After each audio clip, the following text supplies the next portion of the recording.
খালেদা জিয়ার গাড়িবহরে হামলার ঘটনায় পাল্টাপাল্টি মামলা হয়েছে। ঢাকার তেজগাঁও থানায় সোমবার রাতেই প্রথম মামলাটি করেন স্থানীয় এক আওয়ামী লীগ নেতা, আর মঙ্গলবার বিএনপির পক্ষে মামলাটি করেন খালেদা জিয়ার নিরাপত্তা সমন্বয়ক। দুপক্ষেরই অভিযোগ প্রতিপক্ষই হামলা চালিয়েছে তাদের উপর। অনুসন্ধানে দেখা গেছে যে হামলার সময় স্থানীয় আওয়ামী লীগ, যুবলীগ আর ছাত্রলীগ নেতারা সেখানে উপস্থিত ছিলেন। তবে আওয়ামী লীগ নেতাদের দাবি, এই হামলা বিএনপির দুই অংশের বিরোধের জের।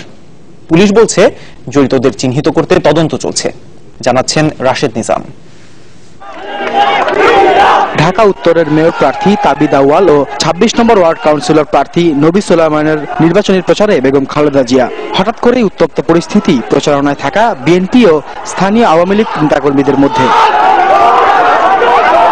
এ সময় সেখানে উপস্থিত ছিলেন ২৬ নম্বর ওয়ার্ড আওয়ামী লীগের সভাপতি জহিরুল হক জিল্লু। তার পাশেই কালো পতাকা হাতের ব্যক্তিটির নাম আল নাহিয়ান, যিনি ২৬ নম্বর ওয়ার্ড আওয়ামী লীগের নেতা। এছাড়াও দেখা মেলে সাবেক ওয়ার্ড সভাপতি ও বর্তমান মহানগর উত্তর ছাত্রলীগের সাংগঠনিক সম্পাদক মিজানুর রহমানের। হাত উঁচিয়ে নির্দেশ দিচ্ছিলেন তিনি।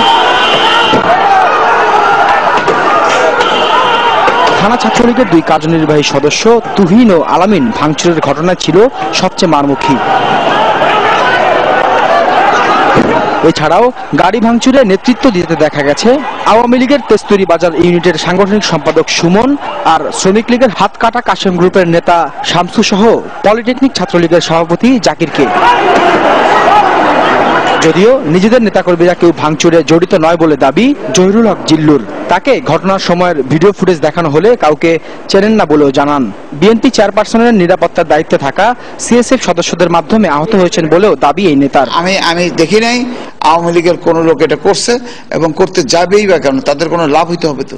এটা ইকবাল পাটোয়ারিকে নমিনেশন না দেওয়ার কারণে তাদের যে গ্রুপিংটা হয়েছে, আপনারা সাংবাদিক, আপনারা এলাকায় খোঁজখবর নেন, অনর্থক ভাবে খালেদা জিয়ার এই সিএসএফ বাহিনী আমাদের উপর আক্রমণ করেছে। আমাকে সহ প্রায় ২০-১৫-১৬ জন আমরা আহত হয়েছি। আহত কয়েকজন আলরাজি হাসপাতালে চিকিৎসাধীন। এমন খবরে জহিরুল হক জিল্লুর বাসা থেকে মিনিট ৫ ব্যবধানে সেখানে যাবার পথেই তুহিনের দেখা মেলে তাড়াহুড়োরত অবস্থায়। জানা গেল সোহরাওয়ার্দী হাসপাতালে নেওয়া হচ্ছে তাকে। বাক প্রতিবন্ধী তুহিন জিল্লু ভাইয়ের সাথে থাকে। এমন তথ্য দিলেও ক্যামেরা দেখে ভড়কে গেলেন তার সাথে থাকা জাবেদ। না, চিনি না। না কই বলে নেই। পরে খোঁজ নিয়ে জানা গেল হাসপাতাল কর্তৃপক্ষকে আনুষ্ঠানিকভাবে না বলেই হঠাৎ করেই কোনো ছাড়পত্র না নিয়ে চলে গেছে তুহিন। তারা চলে গেল, কিন্তু ডিসচার্জ সার্টিফিকেট না নিয়ে তারা চলে গেল। হ্যাঁ, ডিসচার্জ সার্টিফিকেট আমাদের এখানে লেখা হয়েছে, ওরা হয়তো পরবর্তীতে নিয়ে যাবে আর কি।